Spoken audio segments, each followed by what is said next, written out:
The fourth picture is this one, Madeleine on the tennis court, the so-called tennis balls photo, which Kate McCann writes about at some length in her book.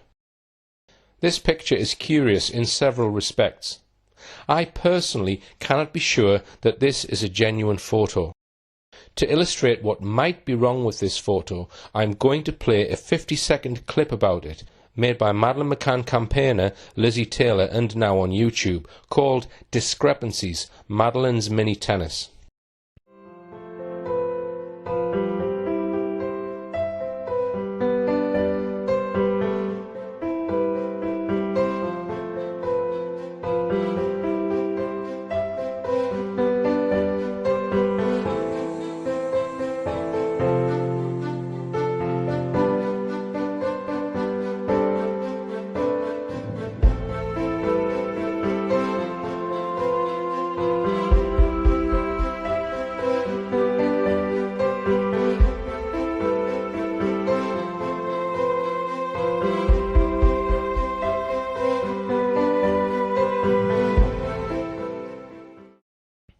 What is brought out in this clip is that two different people claim to have taken the photograph. As the video progresses, an even more startling discrepancy emerges. Kate McCann insists she took the tennis balls photo on the Tuesday at the children's mini tennis session. But the McCann's friend, Rachel Oldfield, says the photograph was taken while Madeleine was playing tennis on the Thursday that week, the very day she was reported missing. This is what Rachel Oldfield says in her statement. The 3rd of May was different to the others because, well, it was warmer weather-wise. We went to the Millennium for breakfast as usual. We did that every day. Jerry and Kate didn't. It was just too far for them to go with the twins. So they didn't ever go for breakfast up there, I think apart from the first morning. Matt and I had a tennis lesson at 11 o'clock. I just sat by the pool and read my book. Kate was there and we sat together and chatted a bit. Then I think it must have been about 10:30, Madeleine and Ella and their sort of group came to have a tennis lesson as part of their creche activities. And Kate didn't have a camera. And Jane was there then as well, and Jane took some photos of both Madeleine and Ella. That's one, the poster of Madeleine with the tennis balls. So Kate says she ran back and took the picture. Rachel says Jane took the tennis balls picture. But remember also the claim by Rachel that Madeleine was having a tennis lesson that morning, because as we shall see later on, Madeleine's creche nanny, Catriona Baker, tells an entirely different story about what Madeleine was doing that morning. These are not the only two issues about this photograph. First, where is everybody else? There is no one else in shot. Second, if 3-year-old children were supposed to be playing mini tennis at this time, why do we see proper tennis balls being carried and not these soft balls that might be used for such young children? Third, where are all the loose balls supposedly being collected? Fourth, Kate McCann describes the photo in her book in what seems unnecessary detail. For example, that Madeleine was keen to try on her new shoes and how gorgeous she looked in her t-shirt and shorts. She also states that when Madeleine was playing tennis, she didn't have her camera with her. She says she was so overwhelmed at how gorgeous Madeleine looked that she ran back to her apartment, collected her camera and rushed back to take this picture. It's a strange story because the time she had allegedly rushed back to collect her camera and returned, several minutes would have elapsed and the moment would have been lost. We don't have any more tennis ball photos, just this one. Did she only take that one? It's curious that we appear to have no other photographs of Madeleine after the ones taken on, I believe, Saturday, apart from this one, and the so-called last photo, which I'll come on to in just a moment. But fifth, there are some indications that this photo might have been photoshopped. I suggest that the body of the girl looks like that of a child older than 3.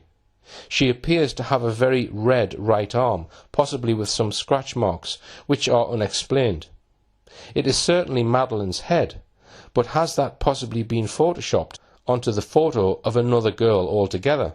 Some have suggested that the head looks slightly too far to the right of where it should be.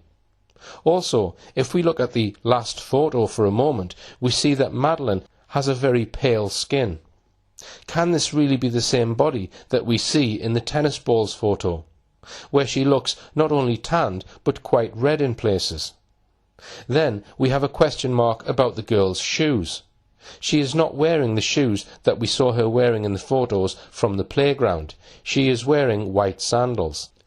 Kate McCann in her book unnecessarily describes what she says Madeleine was wearing. She looked so gorgeous in her little t-shirt and shorts, pink hat, ankle socks and new holiday sandals. Is she trying too hard to convince us that the tennis balls photo really is Madeleine? I don't know if it's been photoshopped, but what I can say is that I'm not prepared to accept this photo is what it purports to be. If two different people are supposed to have taken it, and it's supposed to have been taken on 2 different days. So we cannot use this photo as proof that Madeleine was alive either on the Thursday or the Tuesday.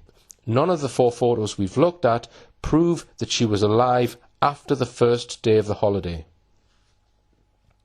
So now I come to the puzzle surrounding this so-called last photo. Jerry McCann, Amelie and Madeleine sitting by the poolside, said to have been taken at 2:29 p.m. precisely on Thursday the 3rd of May. It has been reproduced hundreds of times on TV and in the newspapers. An image just of Madeleine cropped from that photo has been displayed even more often. There's nothing else of Madeleine that week. Just the 3 photos taken on the first day. Then there is the strange tennis balls photo which we looked at just now, and now the 5th one, this so-called last photo. Only 4 or perhaps 5 photos for the whole of that week. That fact alone seems curious.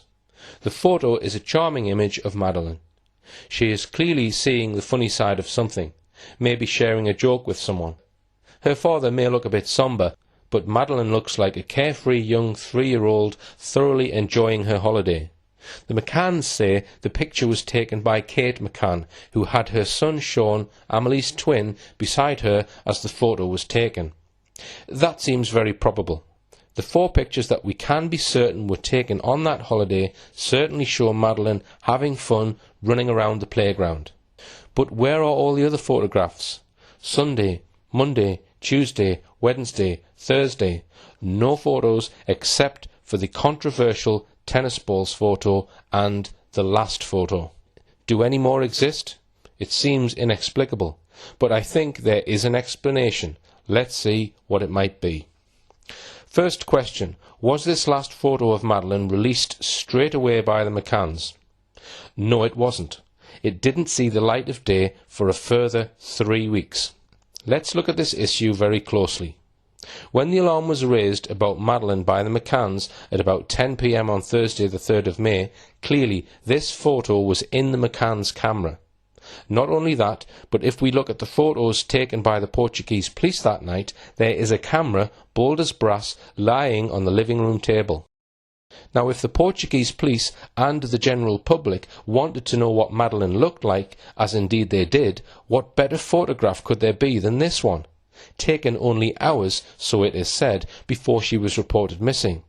But, most strangely, the McCanns and fellow members of their Tapas 7 didn't use it when giving out a photograph of Madeleine to the police that night.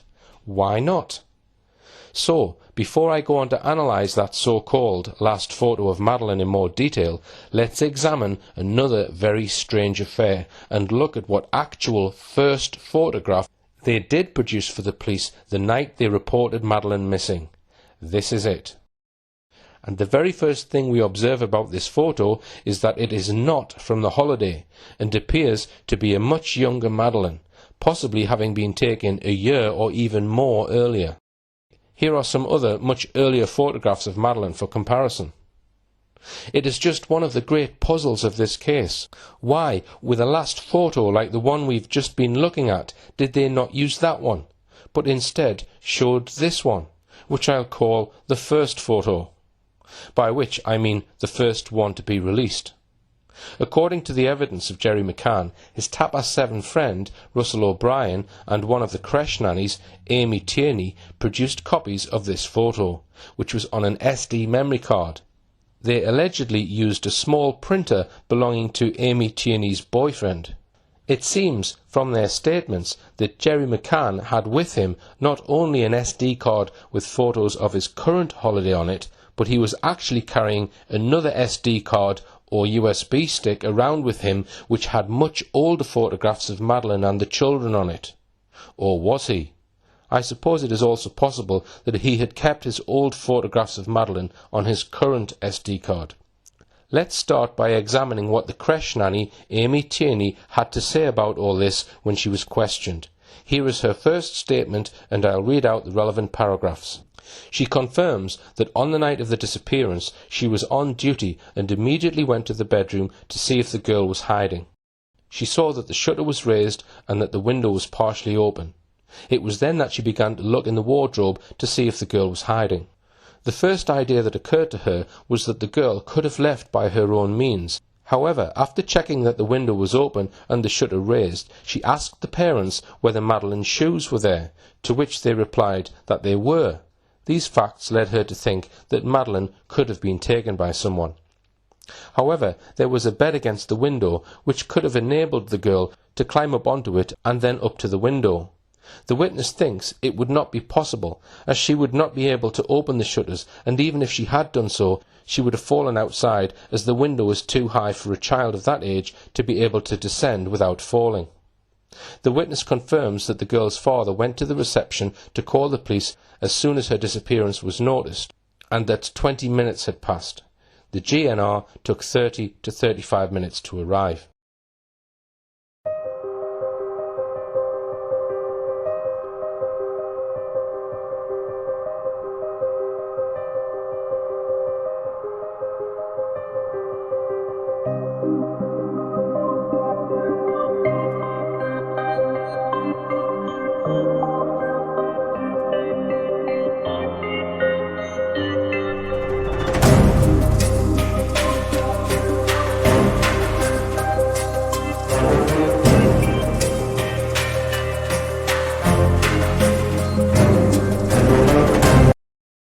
Amy Tierney was quickly at the McCanns' apartment after the alarm was raised, helped in the search for Madeleine, had time to note the arrangement of the children's bedroom, and then her statement tells us how Jerry McCann went to the main Ocean Club reception area to report Madeleine missing. But tellingly, in that very first statement of hers, there is no mention whatsoever of her role that night in producing photos of Madeleine for the police. It was not until nearly a year later, 17th of April 2008, that she made a further statement when she told the Leicestershire Police this, as part of a series of so-called rogatory interviews conducted by the British police on behalf of the Portuguese police. When questioned and shown the photographs referred to in the previous statements depicting the English girl on Kodak Extra Life paper, 10 cm by 15 cm, she stated they were printed on her printer, also a Kodak brand. One of the friends of the McCann couple, Russell, asked for a USB memory stick reader in order to print photographs of Madeleine. Immediately the deponent replied that she did not have a USB reader, but that she had a printer with this hardware which could read from memory sticks. She went to her room and returned to the tapas with the printer, where she printed out 20 to 30 photographs of the girl using her own paper in 10 by 15 format mentioned previously. The memory stick containing the photos belonged to the McCann couple and came from their camera. She thinks that all of this took place at about midnight on the 3rd of May 2007. She presumes that she handed all of the photos to Russell, who distributed them to those present. The rest would be for the police authorities. As regards her printer, she says that it is no longer in her possession and it is now with her boyfriend in France. She says, after consultation and in accordance with her previous statements, that it was a Kodak model EasyShare G60 of thermal-ink transfer with continuous tonality. So, examining that statement, we learn the following. 1. The McCann's friend Russell O'Brien at about midnight went to the Ocean Club reception when Amy Tierney was at her desk in the tapas bar. She was a nanny. What work exactly was she doing at a desk at midnight? She says he asked her for a USB memory stick reader so he could print photographs of Madeleine. That means that he, or someone in his group, had a printer available or access to a printer. But why not simply hand the USB stick to the police? Amy Tierney says she hasn't got a memory stick reader, but she can print them on her own printer. She describes this as a Kodak model EasyShare G60. So she says clearly that this was her own printer, not someone else's. 4. The memory stick, or the photos on it, was from the McCanns camera, not that of Russell O'Brien. So there we have it. These pictures were taken from a memory stick belonging to the McCanns. 5. Finally, she now says that actually the printer was not hers, but was her boyfriend's, and that he and the printer are now in France. And that last point means that her story about whether these early photos of Madeleine were actually printed on this printer can't be verified. We also might note that she comes over vague towards the end of her statement. She says that she thinks that all of this took place at about midnight. She says she presumes that she handed all of the photos to Russell O'Brien. Does she not clearly remember these things from the fateful night? And she had had plenty of time to prepare for this re-interview in 2008. She goes on to say that Russell O'Brien distributed the photos to those present, but doesn't tell us who those present actually were. She says the rest of the photos would be for the police, but she makes no mention of the police ever asking for the photos. The use of would be is also a sign of possible deception. A truthful person would simply have said these photos were for the police. All in all, when we look at her statement and at the same time recall that she never mentioned anything about helping to produce these photos when first questioned, we are left with serious doubts about whether she is telling us the truth. Here surely is a deep mystery. The McCanns decide on the need for a photo to help in the search for Madeleine. They have an up-to-date one taken just hours earlier, yet they choose this one. Her hair is cut shorter, both around her forehead and at the sides. But much more important than that, it is of a much younger Madeleine. On the day Madeleine was reported missing, she was just 9 days short of her 4th birthday. Yet if we look through assorted photos of Madeleine, which the McCanns have produced over the years, we can deduce that Madeleine was probably no more than 2.5 to 3 years old when this photo was taken. Why would the parents want people at the Ocean Club and staying in the village to see a photo taken maybe up to 18 months ago, when they had one taken hours ago, and certainly also those 3 playground photos of her earlier in the week? It makes no sense at all. It cries out for a convincing explanation. But let's now return to Amy Tierney's account of the printing of those photos. The camera seen on the table in the McCann's apartment is a Canon PowerShot. Some other photos were taken by their friends, the Paynes, possibly with an Olympus camera. Experts have advised me that you could not use either the Canon camera or the Olympus to print direct from camera the photograph we're calling the first photo. The printer, if the camera itself is docked on the printer, can print from a USB key. However, I am informed that such a small printer as was claimed to have been used would be unlikely to be able to print as many as 30 copies without running out of ink. Moreover, the paper that was used to print those photos does not appear to have been readily available in that area of Portugal at that time. The aspect ratio of this photograph is wrong for the Canon.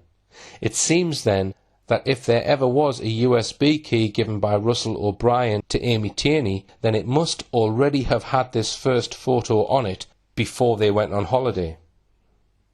Both Russell O'Brien and Amy Tierney talk about just one photo, just one pose. But Russell O'Brien in his evidence seems to be talking of a different photo of Madeleine, one of her in a bright red dress. But the plot thickens.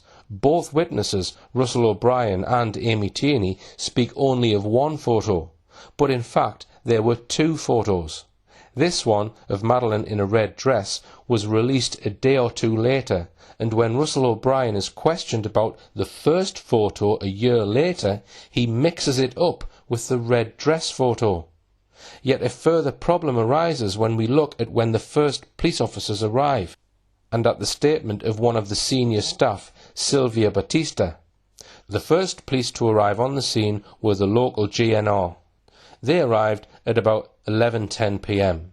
They are handed copies of this out-of-date picture of Madeleine, the so-called first photo, soon after they arrive.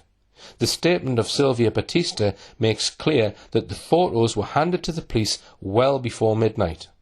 So it looks, for a start, as though Amy Tierney was probably wrong in claiming that she was approached at midnight and only then went to get her boyfriend's printer and start printing. She says was approached at her desk at midnight. What was she doing behind a desk at midnight has never been explained.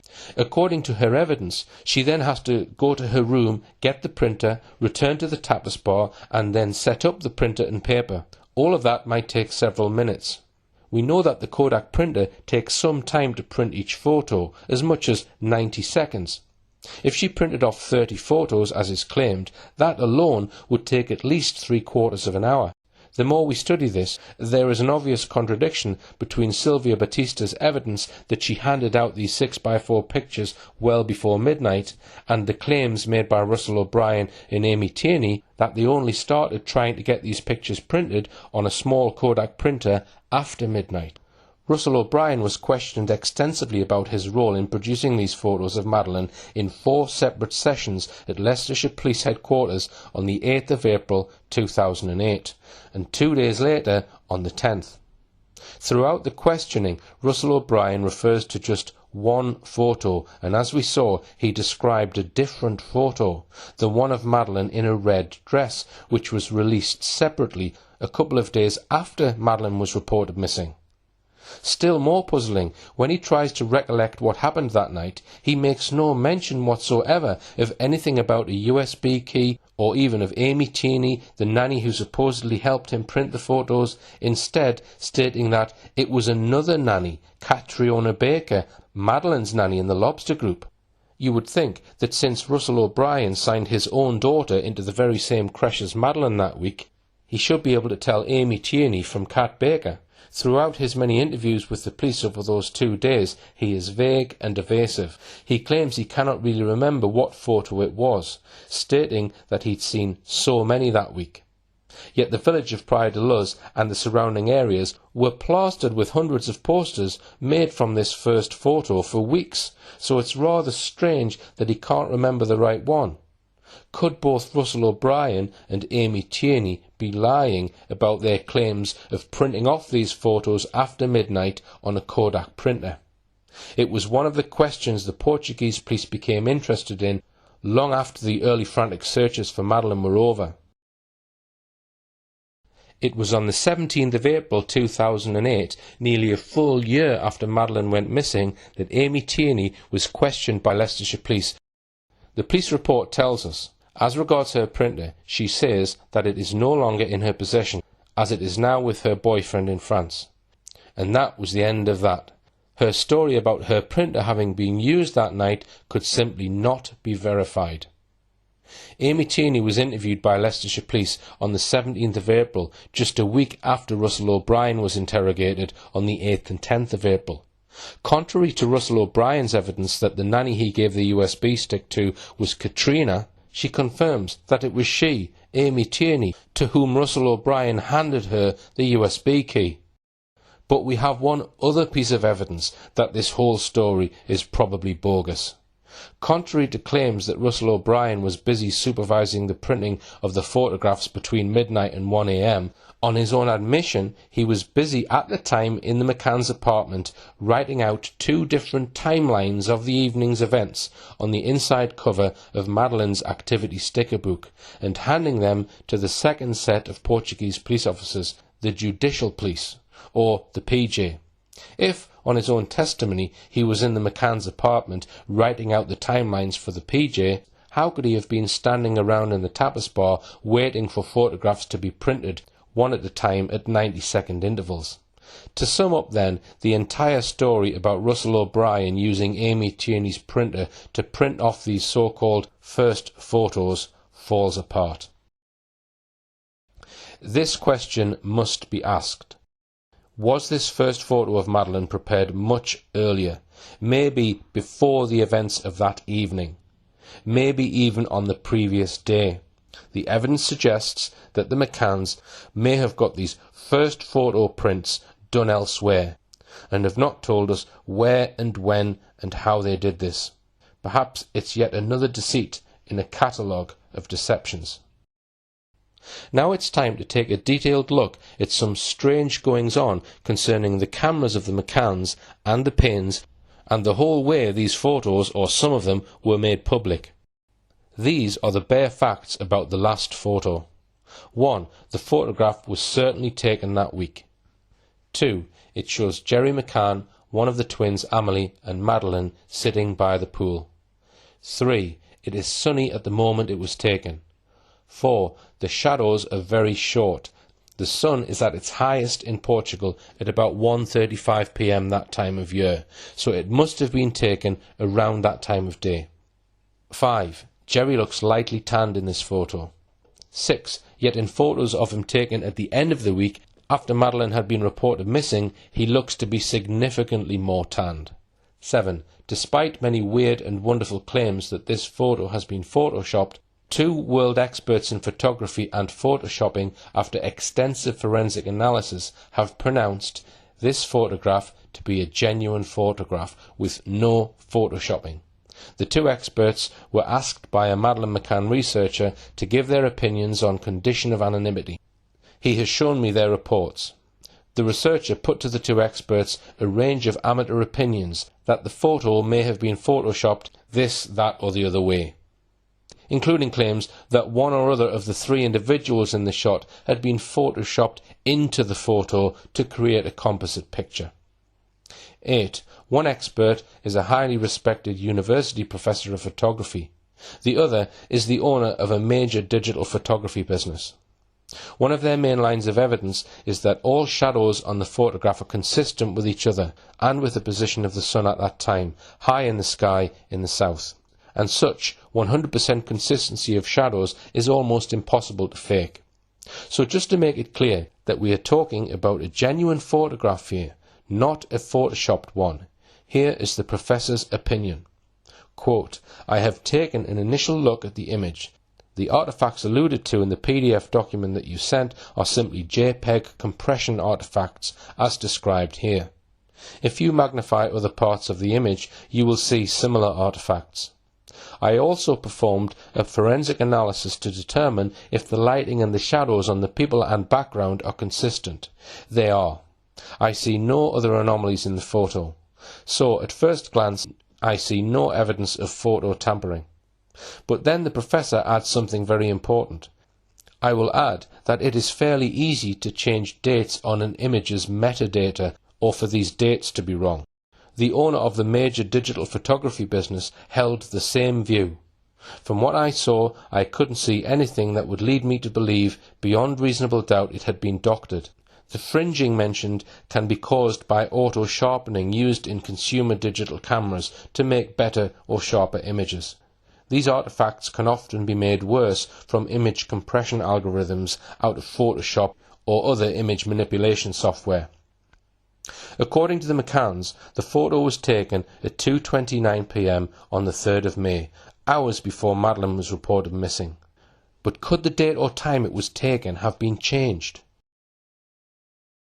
The last photo made its first appearance in a coordinated set of releases to the press on Thursday the 24th of May, exactly 3 weeks after Madeleine's reported disappearance. I'm now going to explore what might have been happening to that photo, or rather the memory card on which it was located during those 3 weeks.